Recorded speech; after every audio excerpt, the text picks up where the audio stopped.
I'm going to show you a 20-minute video which I prepared for, it was a talk on Suzuki, the philosophy of great music educators. They've got one on Suzuki, they've got someone talking on Kadai, someone on Orff, and someone on Dalcroze. These are Sally Cathcart and Sharon Mark Taggart, who are the founders and the directors of the Curious Piano Teachers. If you come across this online group, the Curious Piano Teachers, Sharon and Kath and Sally are just fabulous teachers, really inspiring people. And they've come up with all these incredibly interesting things. And they have their monthly sessions, and this was part of one of their monthly sessions. So we're going to watch this, and then we'll have a discussion. I'd like you to tell me if there's anything you disagree with, the things I say, if there's anything you find surprising, if there's anything you find interesting, if there's anything you'd like me to expand on. I would like you also to be thinking of at least one more Suzuki principle that is important for Suzuki families, Suzuki teachers.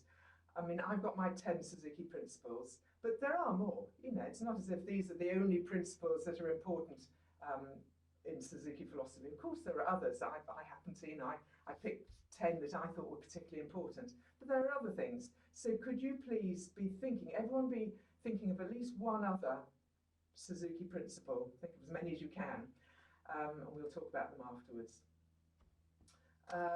There are 2 handouts which went into the curiosity box, and I'll email them to you later.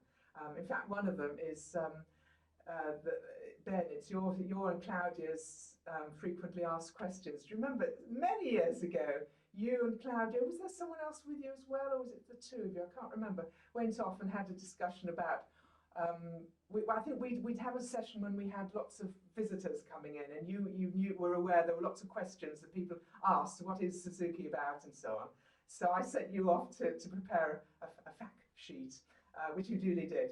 So that went in. Well, I've slightly updated it, but that went into the curiosity box. So I'll forward that later. So, any questions, or shall I just attempt to do a share screen, and I hope this is all going to work. Hello, I'm Jenny Macmillan, a Suzuki piano teacher and teacher trainer in Cambridge, UK.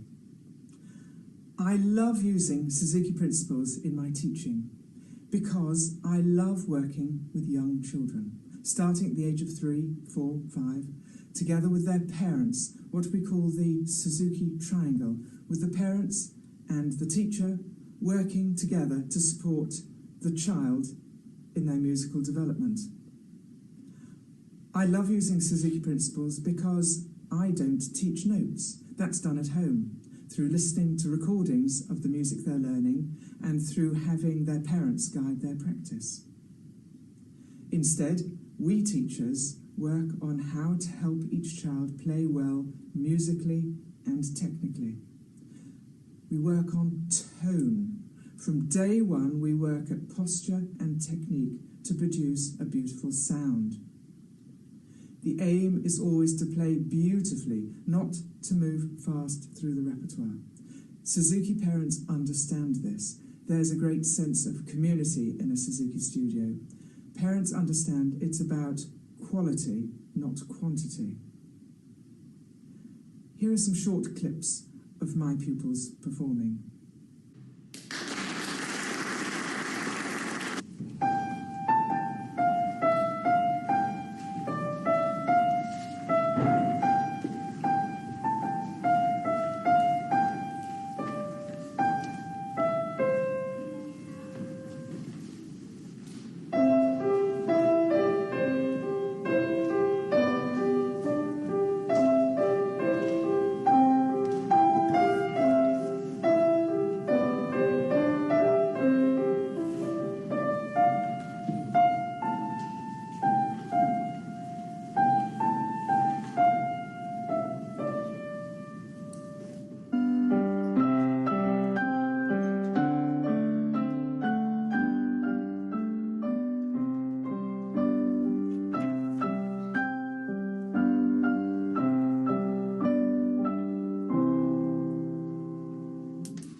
teachers believe every child has the potential to do well if brought up in a nurturing environment. For instance, Suzuki teachers never test children before taking them on. There is never any audition. Dr. Suzuki saw how easily children learn to speak their mother tongue through listening, imitation, and parental praise and encouragement, and realised that music and other subjects could be assimilated in the same way. Music is a language. All children, unless brain damaged, achieve the complicated task of learning to speak the language they hear at home. In the same way, Dr. Suzuki believed all children can learn to play a musical instrument to a high level. Every child will progress at their own speed. But Suzuki teachers believe in the potential of every child to become a fine musician, if surrounded by a nurturing environment with well-trained, positive and enthusiastic teachers and parents. There are 10 key principles which I believe are crucial to the Suzuki philosophy. The early start. Children, young children, are like sponges. They absorb everything around them through their senses. If children are surrounded by music and their parents are instructed how to assist, children can start lessons at the age of 3. Listening to lots of good music, both Suzuki and non-Suzuki. Children need to be surrounded by music, at home, in the Suzuki studio, attending children's concerts. In the same way as when learning language, the mother tongue approach. Babies hear their native language. After a long time of listening to it, they start to imitate the sounds they hear. Suzuki children develop a good ear through lots of listening. Observation.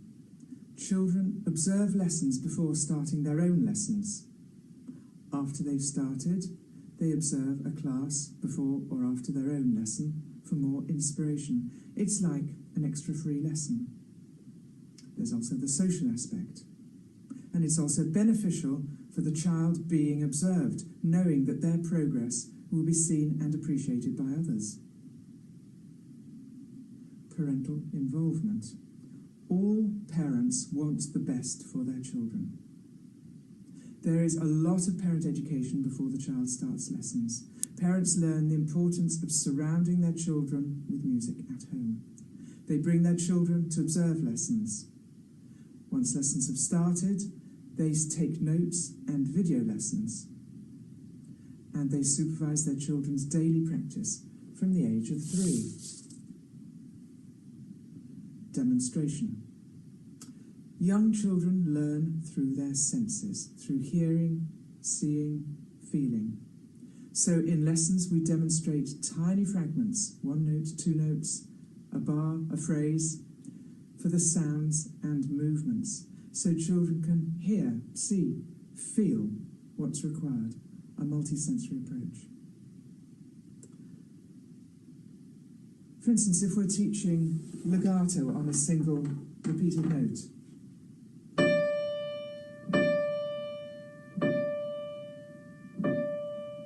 what I call chiming, the children can hear the sound, they can see the movement, they can feel the movement. I will invite children to put their hand on my hand so they can feel the movements. We may be working on what I call down-up technique for strong, soft sounds.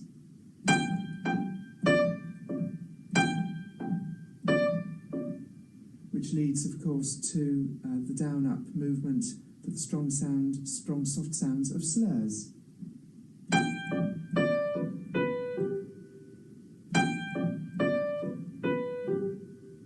Children can hear, they can see, they can feel what's required. Common core repertoire. The repertoire has been carefully chosen. There are 7 Suzuki piano books, which take us to grade 8 and beyond. Each piece introduces 1 or 2 new techniques and otherwise builds on the child's library of skills. In theory, one could be a Suzuki teacher and not use the Suzuki repertoire. Any repertoire would do. It's the combination of these 10 principles that forms the Suzuki approach. But you can't use the Suzuki books and describe yourself as a Suzuki teacher. It is necessary to follow the Suzuki philosophy, for which training is necessary. I should also mention book recitals. As each child completes a repertoire book, they polish all the pieces in the book and give a recital to everyone in the Suzuki studio, plus their friends and relatives. 2 or 3 children will typically give a 20-minute recital on the same occasion, followed, of course, by a tea party. They learn that music is about sharing it with others. Younger pupils are inspired by hearing older ones. Older pupils have an admiring audience of younger children and their parents. Step-by-step mastery. Each technique is worked at carefully, especially those tricky corners. If any skill is not mastered, it's more difficult when it comes in a later piece. Just take something as simple as a rest, listening to the end of the note before the rest.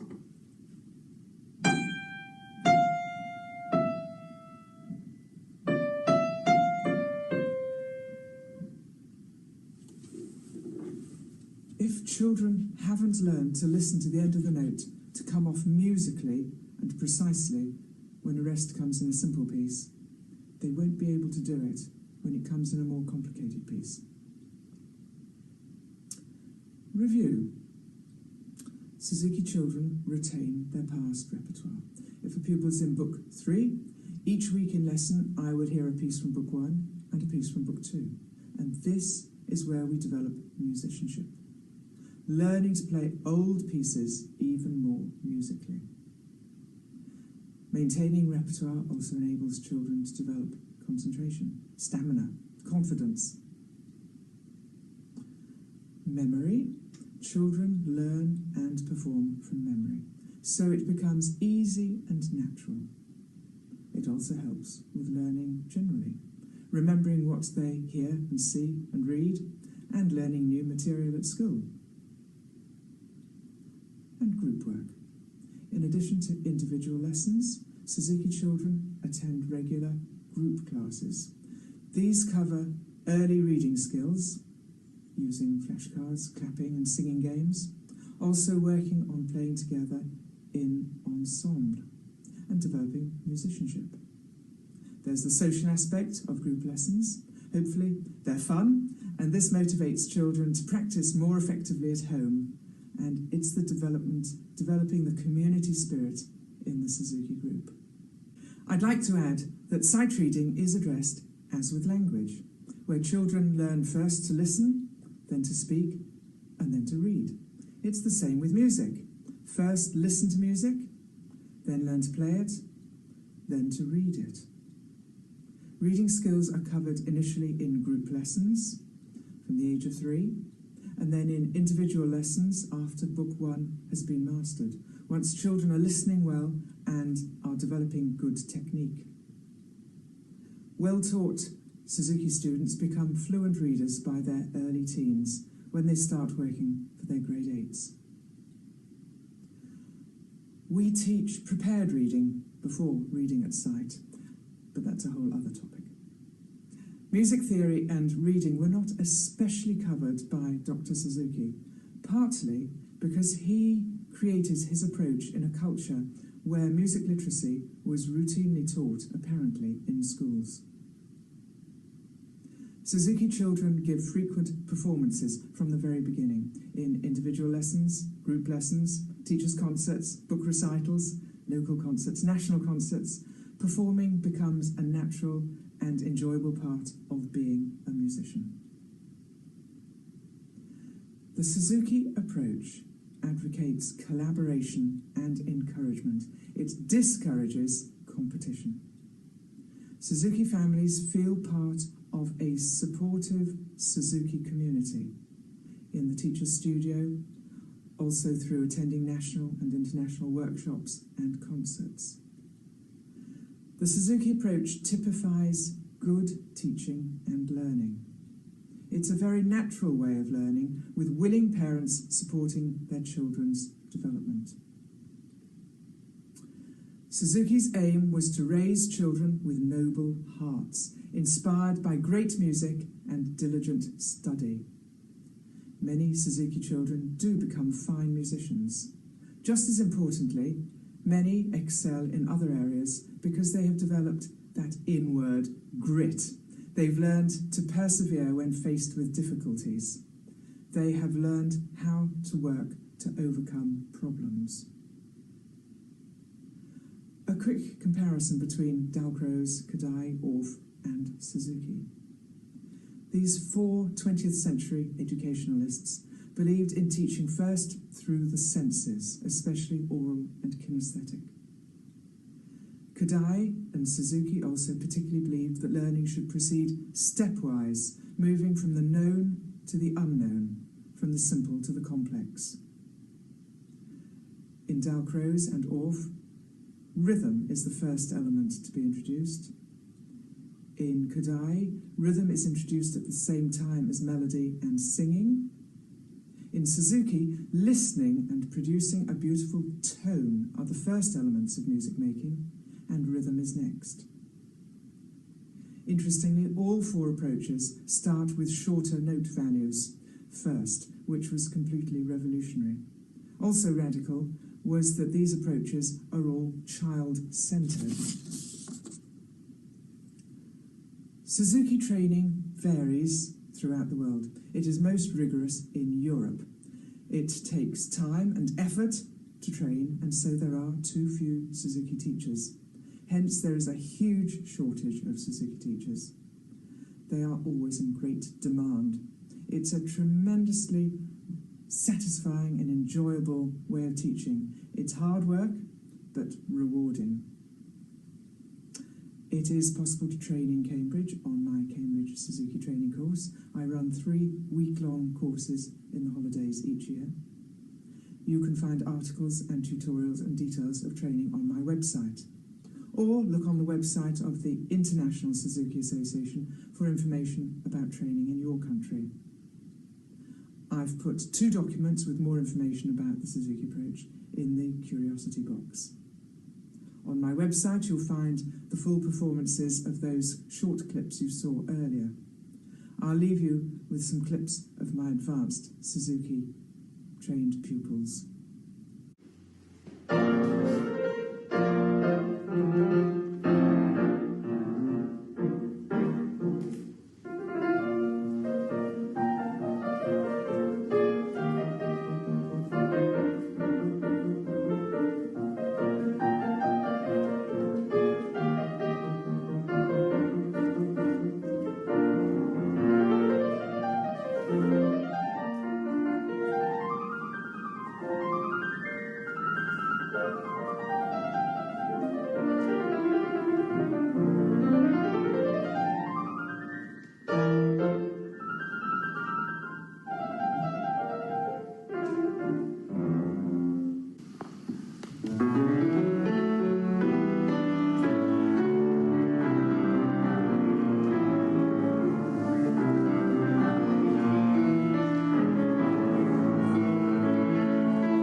Ben is amused. Anyone who's been in my studio for a while will be just tickled to death to see some of those former pupils.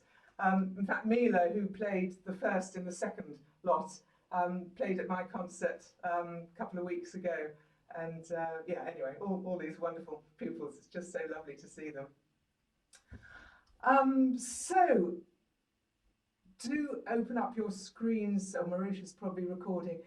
We've got, as I said earlier, various people are doing various other things. Marusha's teaching at her university. It's still term for her, so she'll be here some of the time and not all of the time. But anyway, it's great that many of you are able to be with us.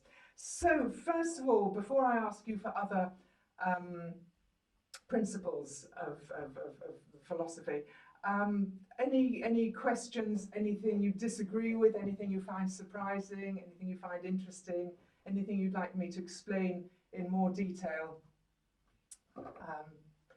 Pipe up, please.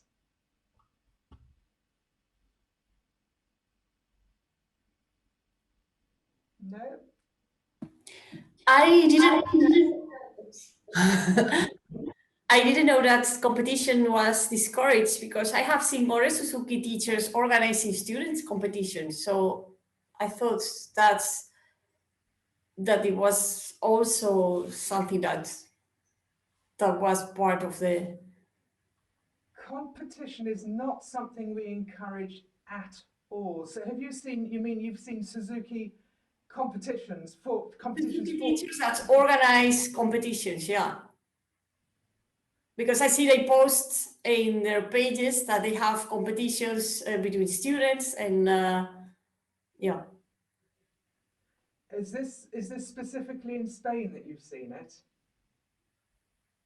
I've seen it in Spain, yeah. I don't know if it happens anywhere else, but I have seen it, and I thought, oh, there are people, and I know that other teachers send students to competitions and things like that. But I thought that since Suzuki teachers are organizing those competitions in their studios, that was part of it, maybe. Well, this is very, very interesting. I've not encountered any competitions amongst Suzuki pupils ever. Now, that's not to say there aren't any, and of course you say there are some in Spain.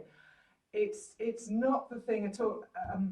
We very much try and encourage collaboration between pupils and discourage competition between them. So, for instance, in my studio, initially, I never entered my pupils for any competitions at all, although I was annually organising the Cambridge branch of the European Piano Teachers competition, and I was the perfect person to organise it because I never put my pupils in at all.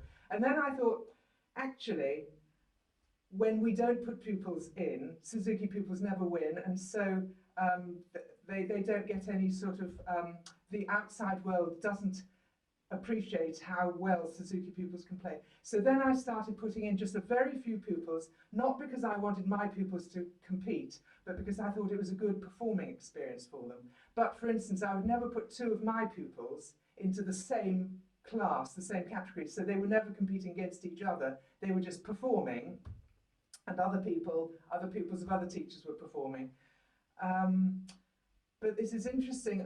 Has anyone else ever encountered Suzuki pupils competing against each other? No.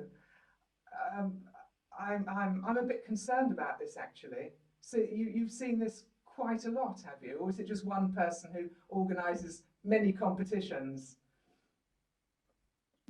Well, I have seen one person, but I know I don't want to say who that person is, but I've seen that person organizes competitions between students, and it's not only that person's students participating, so other teachers can get their students in the competition. I'm worried. It's just not the Suzuki philosophy at all. As I say, I was very hesitant ever to put any of my pupils into competitions. And then whenever I put my pupils in, I make it quite clear, I think, that this is just another performing opportunity. And I pick my pupils to perform, not because they're the best pupils I have at the moment, they're because I think they would benefit from an extra performing opportunity. But the idea of actually, organising a Suzuki competition is not Suzuki at all. In fact, the wonderful Heather Clemson who has spoken on my course before, and I spoke on her course a couple of weeks ago. She is a fabulous violin teacher. She always she has the most amazing Suzuki groups, particularly her top group is Bravura, her most advanced group. And they always perform at the National Suzuki concerts. They're really outstanding. And every year they participate in the National Festival of Music for Youth, which is a competition. And they go up to London and they perform in the final concert, the finals. And then they never stay for the adjudication. They go up, they live in Birmingham, they're all in Birmingham, and they go out for the day and they have a fabulous day in London, and then they come home, and then eventually, she tells them what the results were. But they don't go, they don't even stay for the adjudication. That's not the important thing. But that's as near to competing as we Suzuki teachers really ever get. That's interesting. No, it's not Suzuki. Anyone else, any views on that? Sharon, in Norway you don't have competitions, do you, for Suzuki? No, I haven't encountered this at all. Although I do receive lots of emails to enter my students for competition. Really? So there are a lot of competitions in Norway? Well, it's not just from Norway, but I'm getting, like international competition invitations. I'm like, nope. Exactly. Yeah, and I think unless you feel that it's a really useful opportunity for this particular pupil and that particular pupil, I would avoid them like the plague. Yeah, in fact, this is one reason why I have, in normal times, an ensemble concert every year. When pupils, at Christmas, I set pupils ensembles, duets and trios, or they accompany each other on their other instruments. And then for the summer concert, they perform these ensembles, so that the children and the parents are really working together, wanting, the child who's playing the solo wants her accompanist to do really well. They're working together, each egging each other on, but they're not competing against each other. Interesting. Any other observations?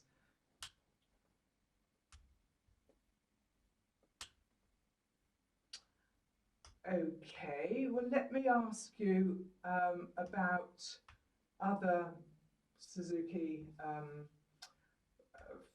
principles that I didn't that weren't part of my 10, or perhaps that I didn't even mention at all. Karen.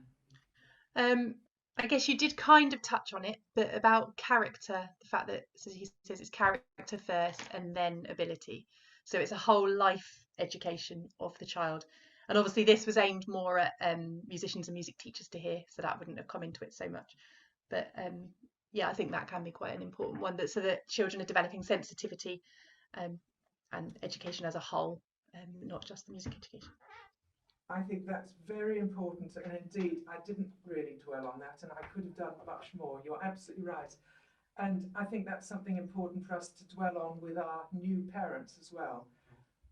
In fact, is it in the Honda book that, or somewhere I've read recently, that parents wouldn't pay for their children to develop sensitivity and awareness and so on. They wouldn't pay for lessons in that. But that's the sort of thing they're gaining from these Suzuki lessons. Sorry, Ben, is it Honda? It's not Honda, or is it? Can't remember now. Anyway, it's. I recognise it, but I can't remember where it's from. It might be from Honda. Yeah, it's from something one's read about Suzuki. But yeah, certainly it's something one should dwell on a lot with new parents. This character forming business, yes, and developing grit, yes. Thank you. That's a good one. Anyone else want to pick up?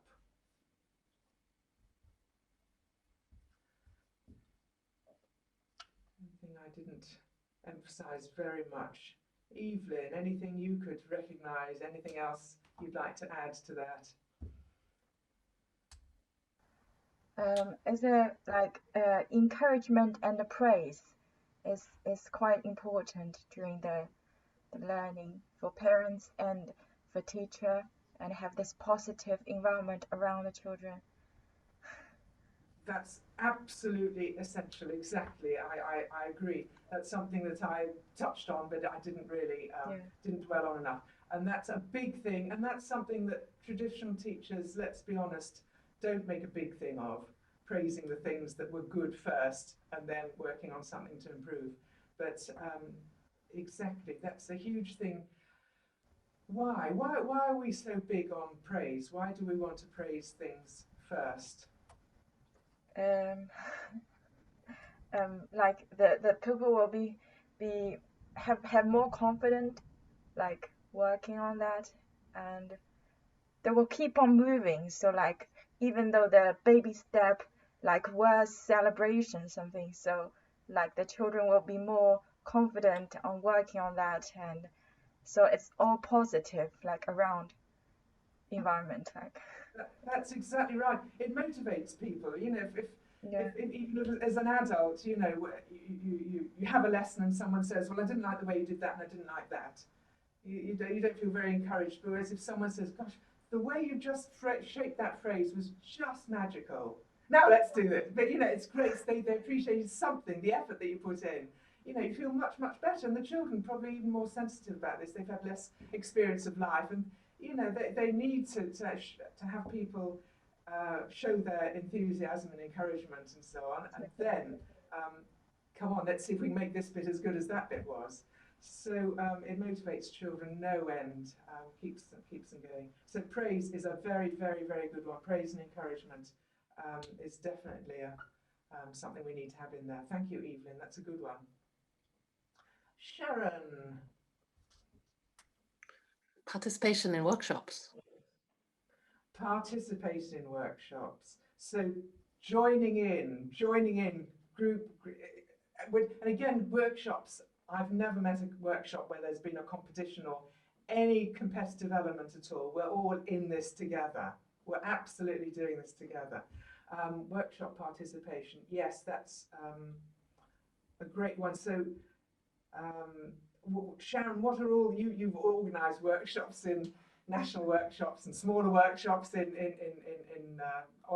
Norway? What are the things that what do you put into your workshops and why do you put them into your workshops? The workshops, well, I think it's also to let the children see and hear perhaps another teacher's emphasizing the same points I'm trying to work with them.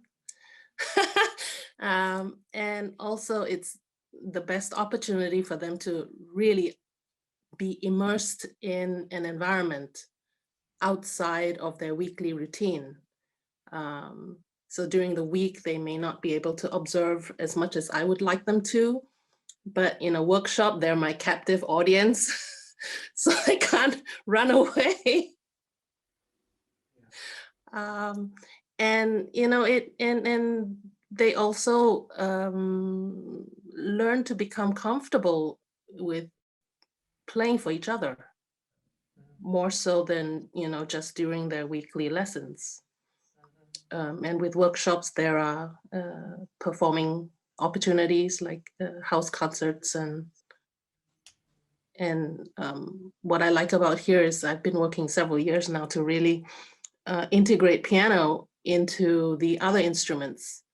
So pushing a lot for really joint performances.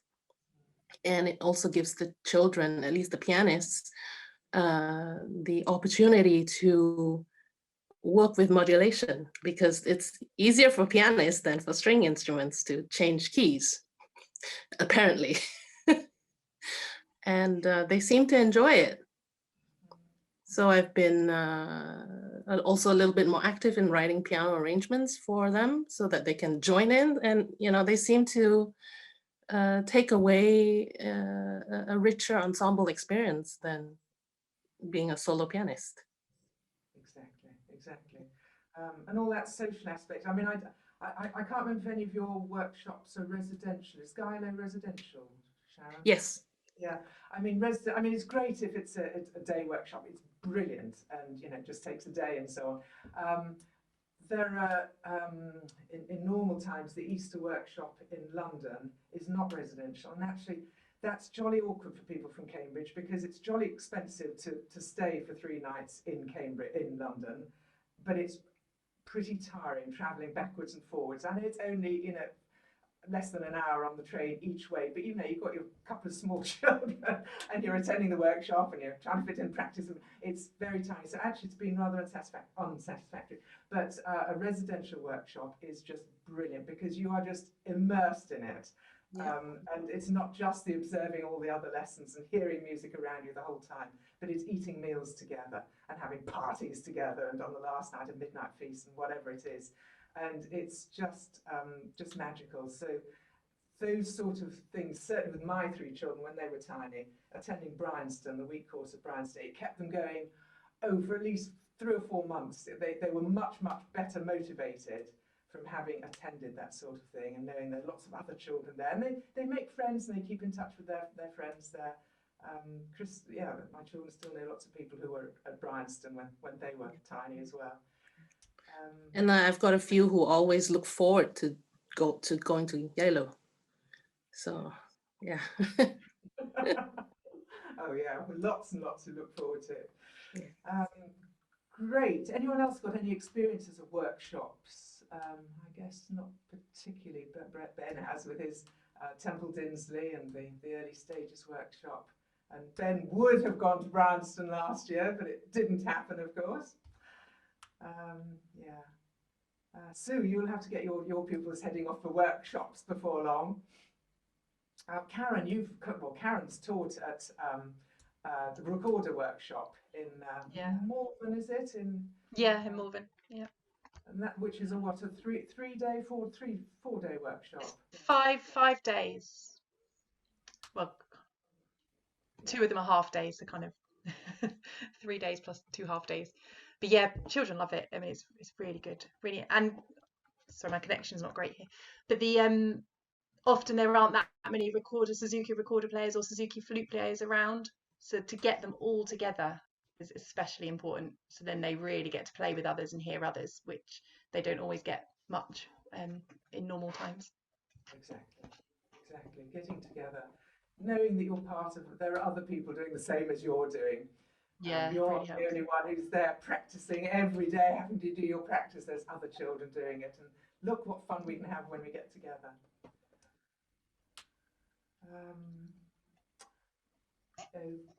Okay, Sandra, have you got anything to add? Any Suzuki principles that I haven't particularly dwelt on today?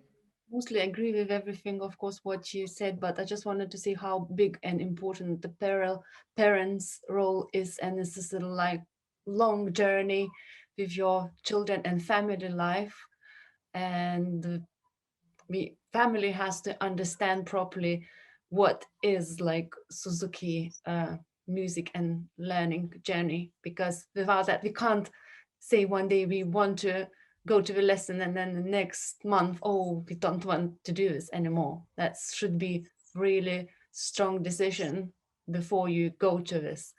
So yeah, you're right. It's knowing that you're in for it for the long term. You're not just going to dabble and have a go and see what happens, but there will be good times and there will be difficult times, but you will work through those difficult times, so you know that, you know, the parent, the teacher and the child, between you will work it out and you will get through those difficult times, and then you'll have good times again, and that's where the workshops help so much, because they help the good times along tremendously. But yeah, it's a whole family commitment. You're absolutely right. Anyone want to add anything? really hard for the lessons, and I hope the summer school will be this year. I booked this like holiday for girls as well, and they're looking forward so much, but then they have to practice and work hard for the lessons. They're not connecting this thing, you know. It's just like really good, I think, for all families, practice hard and get this like summer school where children can be together and enjoy this like music and work together as well. So they're looking forward so much to go to summer school. Exactly. So it's having another target. You know, we all need goals. We all need targets. Why am I practicing again? Oh, Jenny won't have a concert until when, you know, but you know, let's see what we can do for the next workshop. Yeah. And then you see when you've been to a workshop once, and then you plan you'll go next year, and a lot of the same people will be there again, and you'll meet the same people again, and you okay, it's not competitive that you want to be.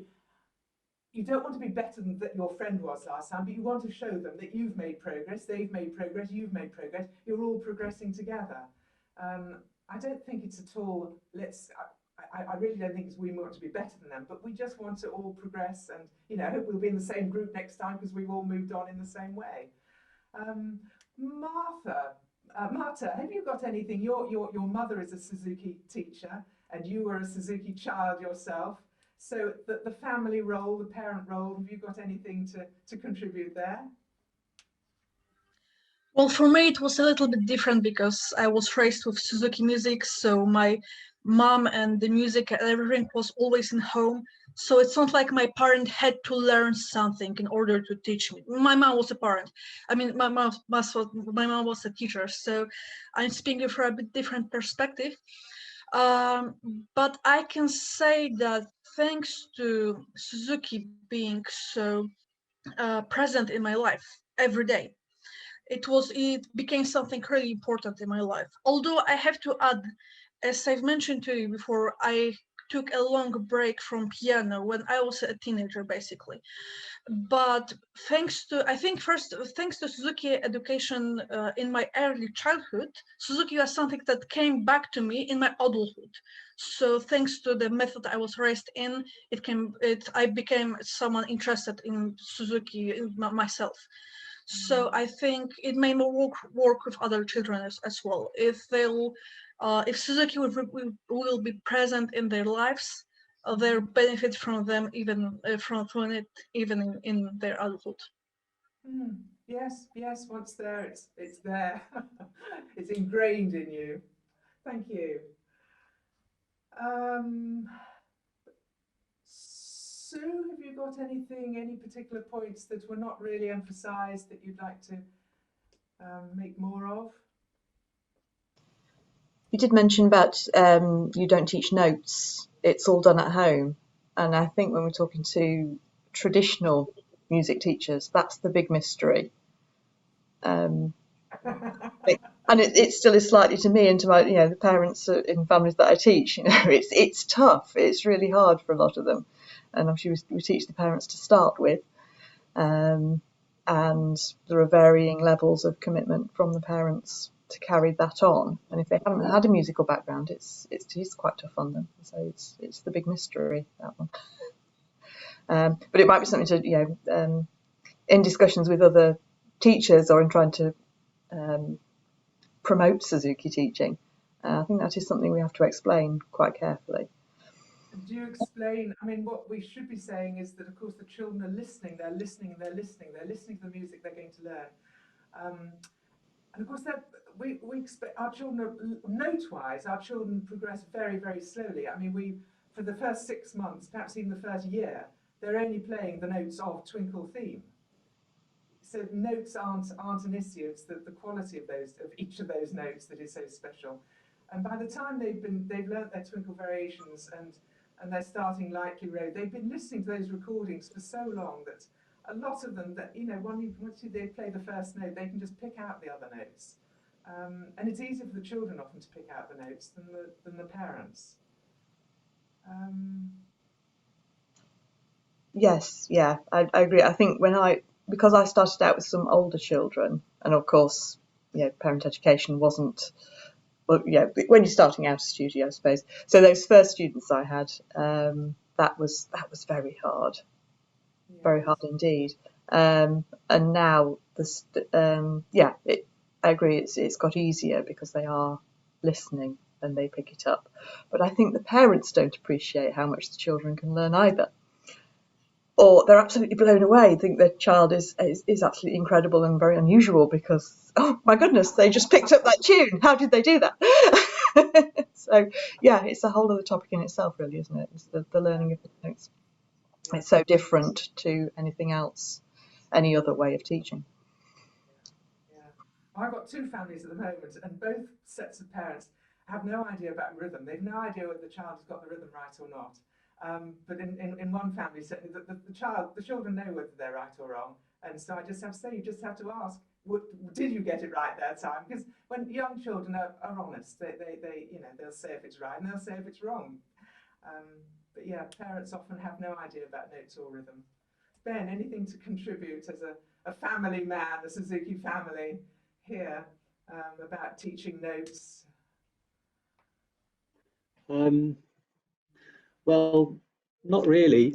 I think I've said this before, but I think in many ways I've disadvantaged our children by not having the score on the piano desk in front of them when they're learning the pieces, because obviously I've known the pieces that well all the way through the repertoire that they've got away with not having the score in front of them. And in fact, my eldest daughter was totally anti-music, anti-sheet music. By the time she was in book 5, she was like, I'm not going to have the music in front of me. I don't need it, which is absolutely my fault. I just didn't see it coming. And I wish we'd had the notation on the piano desk. I'm still guilty of doing the same thing, even now with Toby. So I should have the music out more. I think most families at home, the parents will be relying themselves on having the notes in front of them when they're working with their child, and I just didn't have that. So yeah, that's my big mistake, I think. I should have been directing you more as well, but yeah.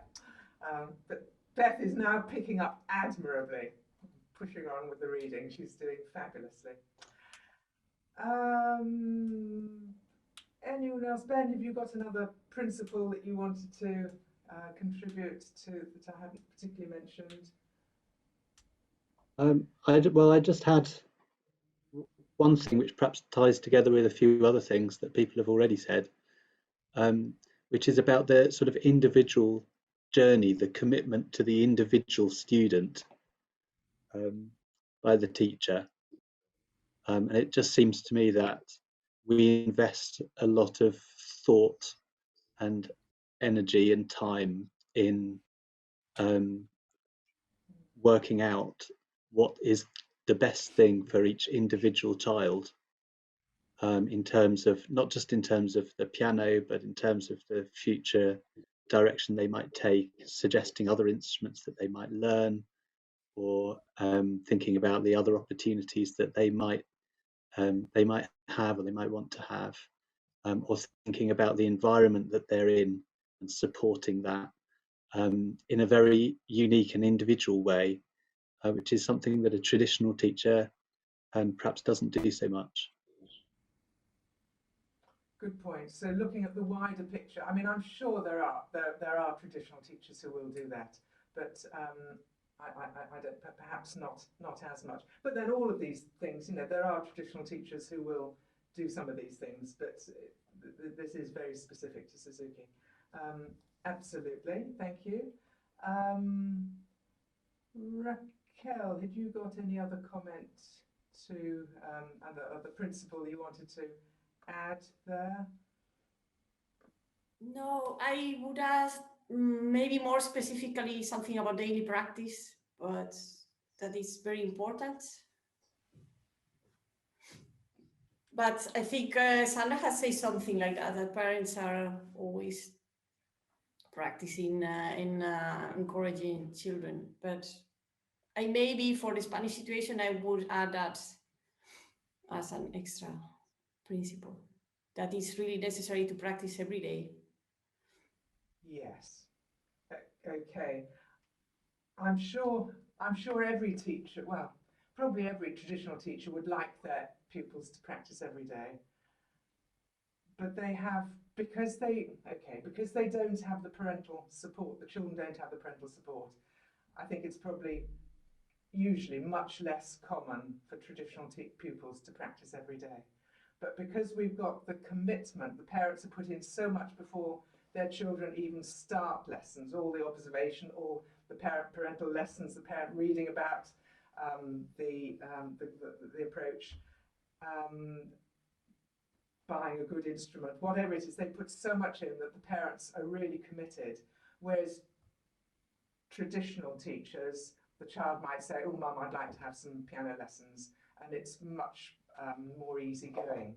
So because there's this parental commitment from the very beginning, parents are more inclined to ensure that it works and to make sure that practice happens. They realise, well, again, because we give the parental education, we teach parents, we explain that it is essential that children practice every day.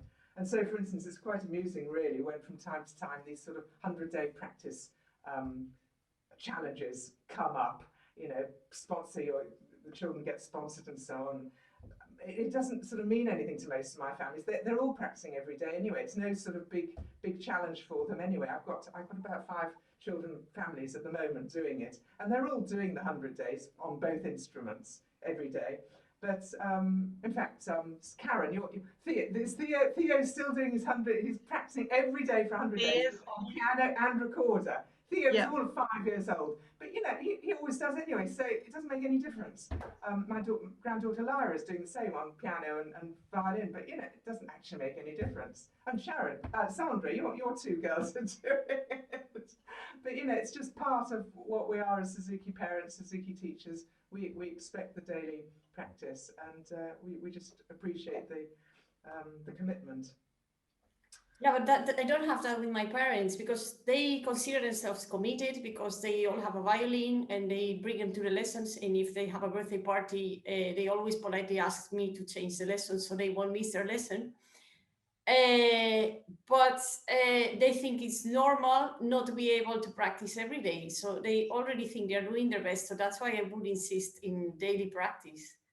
Because you can have very good intentions, but if you don't really practice every day, at least 5 minutes, if you don't have time to practice bow holds or to practice something, then it doesn't work. This is the thing. If you can say, look, even if it's only 5 minutes every day, but it must be every day, and gradually that routine improves and improves, and they do longer practice or whatever. And that's why I start off by asking my parents of tiny children to practice 5 minutes, 5 times a day. 5 minutes, very short practice, but as many times as they can. And then they might say, there's no way we can do it more than 3 times a day. Fine, 3 times a day, 5 minutes. That gets you off to a really good start. And then once they're into a routine after the first few weeks, morning and evening, 2 practices every day. And then if from time to time 1 practice has to be missed, okay, but we've done the 1. And then we are into the routine of 1 really good practice and hopefully a little playthrough in the evening as well. So get them off to a really good start with loads of regular practice, but tiny practices, something they can manage. Right, well, I think we've covered quite a lot of stuff there. I'm not sure that I emphasised enough the performing. I mean, that could be another point, another principle. All Suzuki teachers organise a lot of concerts and workshops, performing experiences for their children. We didn't talk a lot about tonalisation, really working on tone, the sound, the tone, the sound. We didn't actually talk at all really about the 1-point lesson.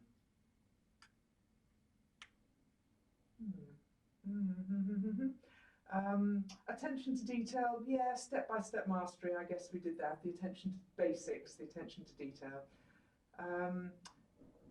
Did we talk a lot about the potential of every child? Every child can.